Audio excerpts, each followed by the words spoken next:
और इस बार उसके नंबर शुक्रवार को नहीं है, सोमवार को आ रहे हैं।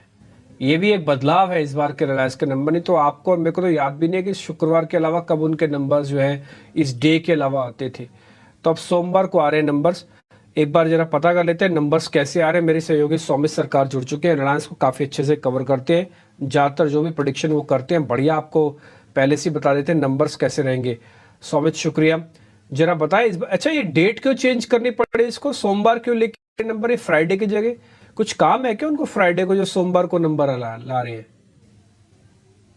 बस जो 20 से 25 के डेट है, ये डेट के आसपास आ जाते, तो इस बार शायद 22 मंडे को पड़ रहा है और बाकी सारे सब्सिडीज के कंपनीज इसी हफ्ते आ चुके हैं, तो शायद इसलिए मंडे को ले आ रहे हैं रिजल्ट। होपफुली रिजल्ट जल्दी भी आ जाए, ज़्यादा लेट ना करे उन लोग, क्योंकि मंडे है इस बार। हाँ ये भी अच्छा है, ये भी सही कह रहे हो आप, अच्छे नंबर है, टाइम पे आ जाए तो बढ़िया हो जाएगा, थोड़ा बाजार को जरूरत भी है इस समय। अच्छा सौमित बताएं जरा नंबर्स कैसे आ रहे हैं, अगर डिवीजन आपने कर रखे हैं ना तो डिवीजन के हिसाब से बताना फिर कि जियो अलग और पेटकेम अलग। तो ओवरऑल बेसिस पे अगर आप देखें तो stable set of numbers expected है। रेवेन्यू और एबिटा में करीब 4 से 5% की ग्रोथ एक्सपेक्टेड है। प्रॉफिट में भी करीब 5.6% की ग्रोथ एक्सपेक्टेड है ऑन अ सिक्वेंशियल बेसिस। और एबिटा के नंबर की अगर हम खासकर बात करें तो highest ever quarterly EBITDA company report कर सकती है फोर्थ क्वार्टर में, और इसके पीछे के कारण होंगे जो O2C segment, oil to chemical segment है, और टेलीकॉम सेगमेंट, ये दो सेगमेंट में स्ट्रॉन्ग ग्रोथ होने के कारण ही कंपनी अपनी highest ever quarterly EBITDA report कर सकती है।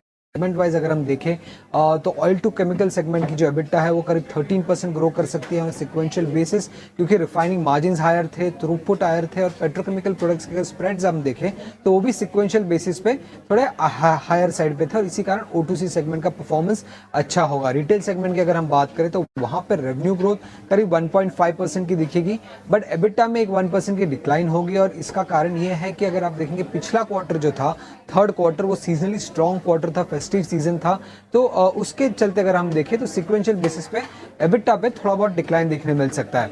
अब जो गैस एक्सप्लोरेशन बिजनेस है वहां पे भी करीब 3% का एक डिक्लाइन एक्सपेक्टेड है, 5600 करोड़ के आसपास ये सेगमेंट का एबिटा आ सकता है, और इसका कारण ये है कि जो गैस की आउटपुट थी और गैस के प्राइजेस थे वो प्रीटी मच स्टेबल थे on a sequential basis, but उसके सामने जो गवर्नमेंट की प्रॉफिट शेयरिंग रेशियो थी वो थोड़ी बढ़ चुकी है, और इसी कारण हमें ये एबिटा में डिक्लाइन देखने मिल रहा है। टेलीकॉम की अगर हम बात करें तो वहां पे सब्सक्राइबर ग्रोथ के दम पे ही पूरा ग्रोथ जो है रिलायंस जियो का वो देखने मिलेगा। सब्सक्राइबर बेस अगर आप देखेंगे तो करीब 48.1 करोड़ आने की एक्सपेक्टेशन है। लास्ट क्वार्टर 47.1 करोड़ था, और ये 8th कंसेक्यूटिव क्वार्टर होगा जहां पे रिलायंस जियो की अगर आप देखेंगे तो सब्सक्राइबर ग्रोथ हमें देखने मिल रहा है। हालांकि जो सब्सक्राइबर नेट सब्सक्राइबर एडिशन होगा इस क्वार्टर में वो पिछले क्वार्टर से थोड़ा कम आने की एक्सपेक्टेशन है, बट सब्सक्राइबर ग्रोथ स्ट्रॉन्ग हो रहा है। पिछले 8 कंसेक्यूटिव क्वार्टर से कंटिन्यूसली कंपनी सब्सक्राइबर्स ऐड कर रही है। उसके सामने अगर आप आरपू देखेंगे तो वो लगभग फ्लैट ही आने वाला है 188.8 रुपीज के आसपास। तो हाईएस्ट एवर क्वार्टरली नंबर आने की expectation on overall basis. O2C segment और टेलीकॉम सेगमेंट ग्रोथ रीड करेंगे फोर्थ क्वार्टर में रिलायंस इंडस्ट्रीज के लिए। ठीक है सौमित, बहुत बहुत शुक्रिया, थैंक यू वेरी मच, ये पूरी की पूरा डिटेल एनालिसिस देने के लिए, बताने के लिए कि एक्चुअली किस किस सेगमेंट से नंबर ठीक आ रहे हैं। फिलहाल तो हम कंसोलिडेटेड बेसिस पर जरा चेक करवा लेते हैं राजेश सर से कि ये नंबर उनको जो हम स्क्रीन पर दिखा रहे हैं वापस से दिखाना, उसमें टिपिकली ज्यादातर में ग्रोथ दिख रही है। रिलायंस की कोई कॉल वगैरह लेके जानी है या फिर सोमवार का सोमवार को ही देखें? तो देखिए स्टेबल है स्ट्रक्चर तो रिलायंस का, और हमें लगता है कि जिस तरीके का यहाँ पे कमेंट्री भी आपने बताई इसकी related to number, I think यहाँ पे एक पॉजिटिव डायरेक्शन में ही एक मूव बनते हुए दिख सकता है। डेटा के हिसाब से भी देखें तो देयर इज हाई पॉसिबिलिटी कि स्टॉक एक अपवर्ड मोमेंटम में मूव करते हुए दिखेगा। 2940 एट द मनी की कॉल ऑप्शन 35 रुपए के आसपास ट्रेड कर रही है, यहाँ पे ट्रेड लिया जा सकता है। इसमें स्टॉप लॉस रखें करीब 20 रुपए के आसपास, और हमें लगता है कि अगर यहाँ पे पॉजिटिविटी आती है रिलायंस में on the basis of this quarterly numbers, तो possible upside we can see towards 3000 की तरफ भी स्टॉक बढ़ते हुए दिख सकता है।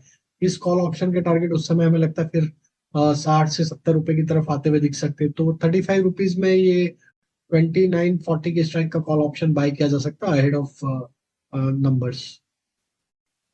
अगर आप चैनल पर पहली बार आ रहे हैं तो ज़रूर चैनल को सब्सक्राइब करके बेल आइकन प्रेस कर लो, ताकि आने वाली जितनी भी अपडेट्स हैं सभी कंपनी से रिलेटेड उसका नोटिफिकेशन आपको सबसे पहले मिल सके।